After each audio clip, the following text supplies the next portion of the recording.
thank you very much for staying with us. And in case you're just joining us, this is Kenya's Gold. Now, over time, coffee has been one of the leading revenue earners in the country, but over time, there has been challenges experienced in the sector. Some of the challenges including fluctuating market prices to a point where they get so low, our farmers are unable to even break even. Now, there has been a lot of efforts from the government and stakeholders, palpable efforts, if I may say, to revive the coffee sector. One of them being recently the country hosted investors and international buyers from different parts of the world, and they came to visit different coffee factories and also cupping centers to taste our coffee and also interact with our farmers. We are having that conversation right now to understand the impact of that with our guest, Mr. Timothy Miruge, new KPCU Managing Director. Thank you so very much for making time. Welcome to the show. Thank you. Now, before we even get to the details of the importance of that trip made by international investors and buyers, we would like to understand the work involved in the new Kenya Planters Cooperative Union. Thank you. Hello viewers, my name is Timothy Miruge, the Managing Director of New Kenya Planters Cooperative Union, simply abbreviated as New KPCU. So at New KPCU, we offer very important and crucial services to the farmer, one being milling of their coffee, warehousing of their coffee, marketing of the coffee, and also we offer cherry fund, or which is a short-term loan to the farmer. Yes. All right. Hapo vile umezungumza sana, alitaja akianza mwanzo kwamba kulikuwepo na watu waliokuja kutoka ughaibuni kuangalia namna bei kwa mkulima kwa kahawa wakakwenda Nyeri. Wale wa kuja huku Kenya, je, kutakuwepo na tofauti baada ya kuja kwao? Na ningetaka kushukuru waliopanga hiyo safari, kwa sababu hiyo ilikuwa mojawapo ya safari zilizo mwezesha mkulima kuweza kukutana na mnunuzi. Sidhani kama imewahi fanyika tena hapo awali, lakini iliweza kufungua wakulima wengi macho ya kuona kwamba wanaweza kufanya kilimo chao na kikawa chenye kilimo biashara, kikawa ni cha kuwanufaisha, kwa sababu tuliona wanunuzi walinukua hadi dola 15 kwa kilo.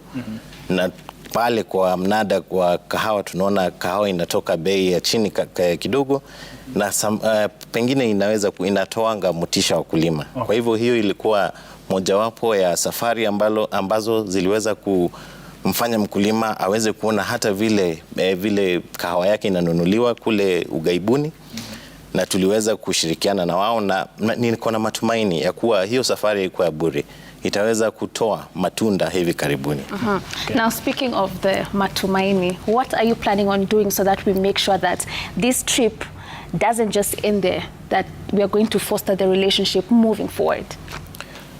Actually, we are making follow-ups, first of all, with the buyers. This is a relationship, it's not a transaction. We are making follow-up to make sure that the pledges that those roasters made, the cupping sessions that those roasters did, was not in vain. They tasted some of the best coffees in the world, if I may say that such. And some of them were even impressed to the point of even making offers or putting offers on the table. So this is a discussion we are going to go on. As New KPCU, we are going to go on with that discussion on behalf of the farmers in this Republic of Kenya, to ensure that farmers get compensated rightfully in line with the reforms, and also ensure that we are even doing much more. We are talking to many more buyers, because we want to create a system where coffee is competitively bought in Kenya. Okay. Unlike the previous time where a few people would set the price, this time is going to be a different story. Okay. Bwana Timothy, mkisema direct settlement scheme mnamaanisha nini? Na mbona imesukumwa, kuna mkulima atauliza mbona imesukumwa ifanyike kufungua ile akaunti ya dola kwenye benki moja, mbona isiwe ni benki kadhaa? Ni kukosoe kidogo, inaitwa direct settlement system. Direct settlement. Huu mfumo ni ule umeshikanishwa na mnada wa kahawa. ambapo wakati kahawa imenadiwa pale kwa mnada ama coffee auction, pesa zinaenda kwa kikapu kimoja, halafu zinatumiwa mkulima moja kwa moja ama directly kwa account yake. Na sio kweli ya kuwa anafaa kufungua ile dollar account kwa benki moja. Akona huru wa kufungua kwa benki analolipenda, na pesa zitaweza kutumwa moja kwa moja kutoka kwa lile benki ambalo limekuwa appointed kama la kuendesha direct settlement system hadi kwa ile benki alilofungua ama ile akaunti yake. Kwa hivyo ningependa kusema, na pia kulikuwa na malalamishi hapo awali ya kuwa mkulima alikuwa anasema kahawa inauzwa na dola lakini analipwa na shilingi. Na mara nyingi ama aghalabu aliweza kusema ya kuwa ile pesa anayopata si kadri ya ile dola iliweza kunadiwa pale kwa mnada. Kwa hivyo tukaona katika haya mageuzi ambayo yanaendeshwa na naibu wa rais, wacha mkulima apate dola, kwa sababu kahawa inauzwa na dola, pia aweze kulipwa na dola, aweze pia kutembea kwa mabenki ama kwa foreign exchange, yale matawi ya foreign exchange, aweze kupata kubadilisha dola yake kwa ile rate ya hiyo siku. All right. Now I believe that will be another way of empowering the small scale coffee farmer. But we'd like to know, what other measures are you putting in place to support and encourage smallholder coffee farmers? Because you find coffee drinkers are paying premium prices for this coffee, but the coffee farmer, the one who's actually producing it, is really struggling and sometimes living in utmost poverty. What are the plans to empower that farmer? There are various measures that the government has taken to empower that farmer. Right from the farm, where the government has gone steps ahead to provide subsidized fertilizers. Recently, you saw His Excellency the President announce that the price of fertilizers come down to 2,500. In the market, it's going to about 5,000, 5,500. So that's a first step of lowering the costs. We're even going further, ensuring that this probably in the near future will also make sure that even that subsidy covers even the other inputs that are associated with the berry expansion, disease protection, and the likes. But even besides the farm, we are bringing out transparency. We want to show the farmer how much did your coffee cost at the auction. This information now is live and it's out there to the farmer. And then also, we're opening now the auction and the direct market so that the farmer can get at the very best price that the market, the international market, can offer. Not only the national market, but the international market. We're also providing extension services to the farmers through we have started a partnership with the counties where we are operating demo farms. These demo farms are made to empower the farmer with knowledge to be able to go back to the farm and do the right thing. Because once again, even though the prices are good and the dollar rate probably would be good, but the farmer is not able to gain much because the production is still low. So one other thing that we're looking at is how do we increase this production so the farmer enjoys both the quality, the quantity, and the money in the pocket. Right. Naomba sana kwa kurejesha tena kwa DSS. Kuna yule ambaye anasema kwamba tayari hela zimelipwa na mashirika advance, ile tunaita advance. Sasa zile hela zikiingia, huoni kwamba kuna watu ambao watakatwa kupitia labda walikuwa na mkopo? Asante. DSS ni system ambayo inachukua mikato yote.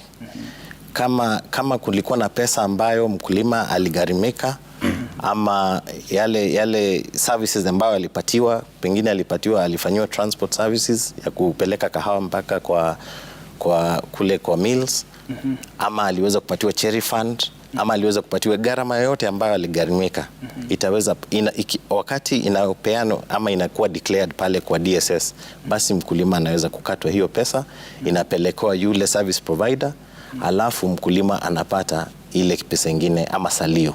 Okay. So asiofu, sio? Ndio. All right. So now when we are speaking of challenges that the coffee sector is facing, climate change is also one of them. First of all, did you manage to plant a tree yesterday? Oh yes, I planted Where 15 of them. 15? In Eldoret. Oh, good job. Great. Now, you see, the type of coffee that we specialize in, the most Arabica, is very sensitive to climate, to rainfall, and all of that. But we are in the wake of climate change. So what are we advising our farmers? Because climate change is a real disaster that we are facing right now, and it is a big contributor to the decline in our production. What's the advice we're giving farmers? Well, it is true that climate change is the next disaster if we're not very careful with conserving the climate. One of the areas, and I applaud the government for even setting just a day aside and asking us to plant trees. The kind of trees I saw farmers and other people planting, kudos to them.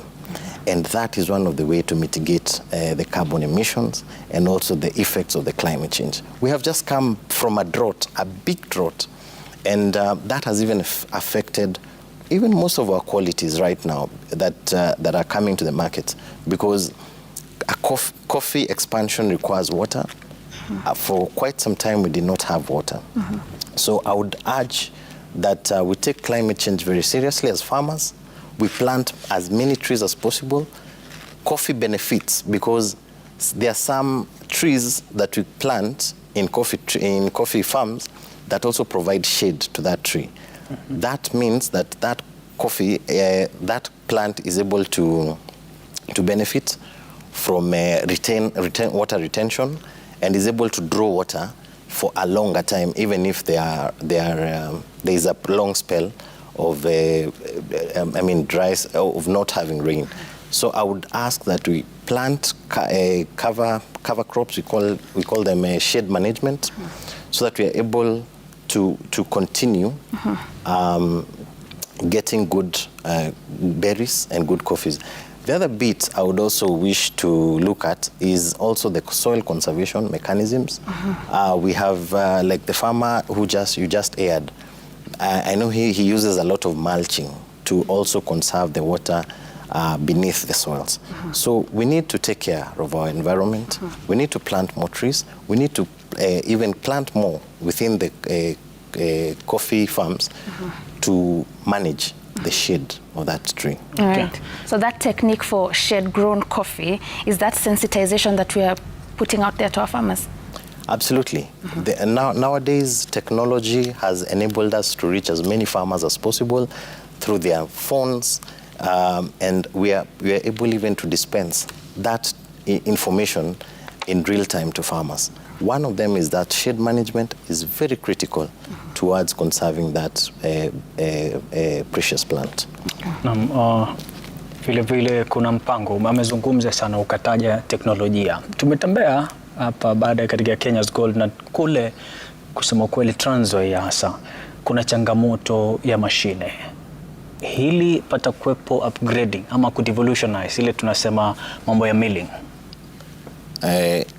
Hilo ni swali mzuri sana kwa sababu kama mwezi mmoja uliopita ama miezi miwili niliweza kwenda huko Trans Nzoia, na pia tuko na mpango ya kuzindua mashine huko Trans Nzoia ambayo tayari iko huko. Tunangoja tu, tunafanya mikakati na serikali ya ugatuzi ya huko ili tuweze kuweka ile mashine na tuweze, kwa sababu wakulima mafuta yameenda juu sana.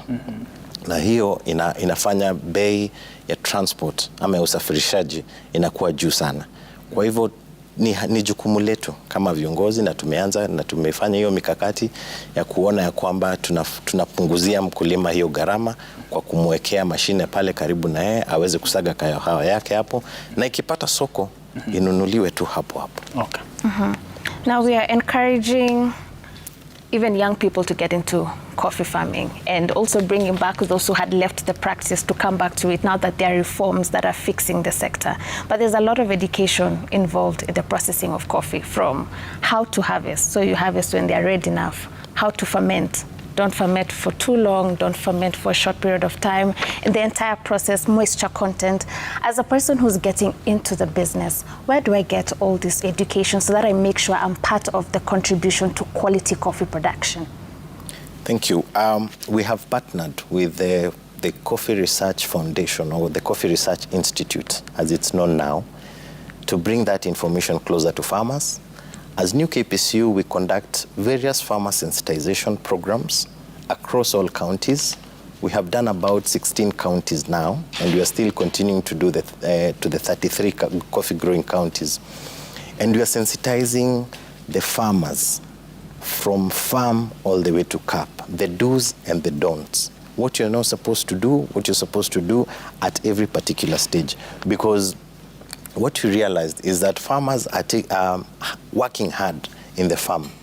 But when it comes now to processing, we lower the quality there. So we're also taking them through, what are you supposed to do when you harvest that berry, when you put it in water, when you the fermentation process. After fermentation, how do you dry? Do you don't dry too much or under dry it? Yeah? All the way. How do we even process ourselves? So it is a whole journey of education. I'm happy that farmers have been turning in large numbers and that shows the desire for farmers to learn more and more. We have very resourceful people also in my board of directors. We have one farmer called Mukarimu, famously known as Mukarimu, whose coffee trees, bear up to 50 kilos per tree. And I've also seen the other farmer, Bwana Mushwe, demonstrating the way he grows the crop, and also the way his coffee is also high yielding. So we want to couple all that information, all that education to the farmer so that we increase the production, we increase the quality, and at the end of the day, when we market this coffee, definitely the farmer will be smiling all the way to the bank. Asante sana Bwana Timothy Mirugi, nashukuru sana. Kwanza sura yako ndogo sana, maanisha kwamba umeingia katika cheo hiki kama ungali mdogo. Hapo tarejea tuzungumzie hilo, lakini kwanza tuchukue mapumziko kirunya. Tukirejea kungali kuna mengi, usitoke, uenda akatuambia miaka yake.